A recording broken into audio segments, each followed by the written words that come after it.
खुलुमबाय नोंथांमोनखौ बड' एसएम आपडेटआव बयखौबो बरायबाय। आसा खालामो नोंथांमोनहा गासिबो मोजाङै दङ। दिनै आं नोंथांमोननि सेराव बर' रादाब लानानै फैदों। अन्नानै भिडिअखौ जोबजासिम नायलांदो। गिबि रादाबाव दं गलाघाटआव गोदानै सानै सुबुंनि देहायाव कर'ना पजिटिभ मोनदों।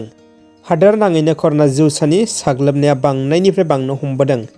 लोगोसेनो बेखौ नोजोर होनानै हादोरनि खायसे रायजोफोरा मोनानि कार्फिउ फोसावनायजों लोगोसे महाराष्ट्रआव फोसावबाय फिन लकडाउन। बेबायदि समावनो आसामनि गलाघाट जिल्लायाव गोदानै सानै सुबुंनि देहायाव कर'ना पजिटिभ मोननो हादों। बेजों लोगोसे जिल्लायाव दासिम कभिड जिउसाजों साग्लोबजानाय सुबुंनि अनजिमाया गासै 13 जाहैबाय। बेराफारसे आसामाव बांबोनाय कर'ना भाइरासआ रायजोआव लाबोदों जिंगा।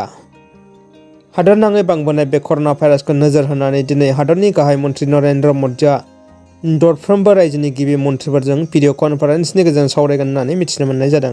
दानिया फैदो नैथि रादाबाव।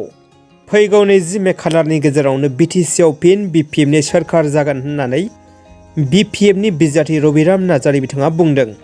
आसामाव गासै 126 बियाबनि थाखाय बिधानसभा बिसायख'थिया मोनथाम खोलोबनि गेजेरजों मोजाङै मोजां खुंफुंजालांबाय।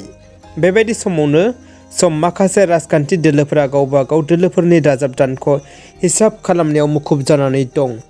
बेबायदि समावनो 29 नं सोनाब क'क्राझार बिधानसभा बियाबनि बिपिएफ दोलोनि बिजाथि एमएलए रबिराम नार्जारिया गावनि देरहानायखौ रोखा होनना फोरमायथिनायजों लोगोसे देरहासारनायनि रंजाथाइ फोरबो खुंनो थाम थियारि खालामखाबाय होननानै बुंदों। लोगोसे नार्जारि बिथाङा बुंबावदों दि राजखान्थिनि मुङाव 29 नं सोनाब क'क्राझार बियाबाव रायजो राजाफोरनो रां राननानै जेबो मुलाम्फा गैया एबा मुलाम्फा जाया होननानै बे बियाबाव आंखौ फेजेननो हानाय रावबो गैया। बे बारनि बिसायख'थियावबो आंनो देरहागोन होनना रबिराम नार्जारि बिथाङा दुबगां रावजों बुङो। गुबुन फारसेथिं नार्जारि बिथाङा गोख्रों दाबिनि गेजेरजों बुंदों दि फैगौ मे दाननि 20 खालारनि उनाव बिटिसिआव फिन बिपिएफ दोलोनि सरकार जानायजों लोगोसे UPPL दोलोआ जोबस्रांलांगोन होननानै बुंथिदों। लोगोसे 29 नं सोनाब क'क्राझार बियाबनि UPPL दोलोनि बिजाथि मनरन्जन ब्रह्म बिथांखौ थांखिनानै बुंदों दि बिथाङा राजखान्थिनि फोथाराव माब्लाबाबो ओंखारफेराखै आरो जेबो सोमोन्दोबो गैयामोन। बिथांनि हेंथायै रोजा रोजा कौटि रां जाख्ल'नायनि अजद दं। बेखायनो बिथाङा गावखौ रैखाथि लाखिनो थाखाय UPPL दोलोआव हाबनानै बिसायख'थियाव बाहागो लादोंमोन। नाथाय मनरन्जन ब्रह्म बायदि सुबुंनो रायजो राजाफ्रा भट होआ, जाय समाजजों थाफानानै रायजो राजाफोरनि जौगानायनि थाखाय खामानि मावो। बेबायदि दोलो आरो बिजाथिनोसो भट होयो। थांनाय 5 बोसोराव आं बिपिएफ दोलोनि जानानै रायजोफोरजों दंफायो आरो ओनसोलनि जौगानायनि खामानि मावबोदों। बेखायनो 29 नं सोनाब क'क्राझार बियाबाव रायजो राजाफोरनि अनसायनाय आरो मददजों आंनि देरहानाया 100% रोखा होननानै नार्जारि बिथाङा खौरांगिरिफोरनि सिगाङाव बुंदों। दानिया फैबावदो लोगोफोर गुबुन मोनसे खौराङाव। छत्तीसगढ़आव मावबादिजों जुजिनानै हादोरनि थाखाय मुंख्लं जानाय CRPF बिर जवान बाबलु राभानि न'आव गिबि मन्थ्रि सर्बानन्द सन'वालआ थांनानै मान बावहैदों। गिबि मन्थ्रि बिथाङा दुखुथिया न'खराव खौरां लाहैना बिर जोहोलावखौ मान बावना बिथांनि हादर अनफावरि गुनखौ बाख्नायना सेल्युट होनायजों लोगोसे न'खरनि गासैनिसिमबो सिबिनाय आरो मान खालामो। जोंनिफ्रायबो मुंख्लं जोहोलावफोरनिसिम गोरबोनि सिबिनाय थाबाय। चीन हादोरनि स्मार्टफन कम्पानि Vivoनि फोसावदिं खालामगोन बिराट क'हलीखौ। चीननि स्मार्टफन ब्रेन्ड कम्पानि Vivoआ इन्डिया क्रिकेट टीमनि केप्टेन बिराट क'हलीखौ ब्रेन्ड एम्बासाडर खालामबाय। Vivo कम्पानिया इं 2021 मायथाइनि इन्डियान प्रिमियार लिग IPL आव स्पन्सर्स खालामगोन। थाबैनो इन्डियान प्रिमियार लिगआ जागायजेननो थांगासिनो। Vivoआ फोरमायनाय बायदिब्ला बिराट क'हलीआ दायो फैनो गोनां Vivoनि दिहुनथायफोरनि लन्च खालामनायफोरखौ प्रम'ट खालामनाय नुनो मोनगोन।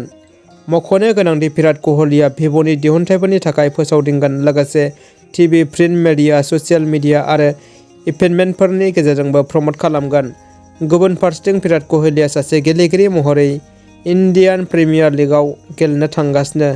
लोगोसे Vivoआ फोरमायनाय बायदिब्ला Vivo कम्पानिखौ मेक इन इन्डियानि सिङाव गासै Vivo स्मार्टफन सिरिजफोरखौ ग्रेटार नयडायाव खालामनाय जादों, जेराव 10,000 सुबुङा साख्रि मावनानै दङ होननानै फोरमायदों। दानिया फैदो लोगोफोर जोबथा खौराङाव।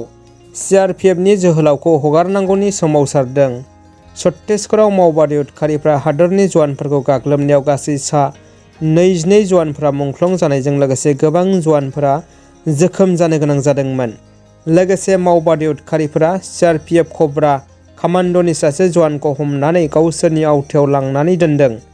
CRPF कब्रा कामान्ड'नि जवानखौ मावबादा उदखारिफ्रा हमनानै गावसिनि आवथायाव लानायनिफ्राय सोरखारा उदां खालामना होनांगौनि जवाननि न'खरनि सोद्रोमाजों लोगोसेनो जम्मुनि रायजो राजाफ्रा लामायाव जथेना सोमावसारदों।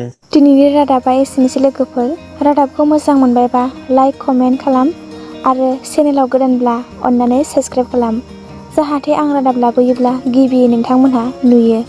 एसेनोसै, गोजोन्थों।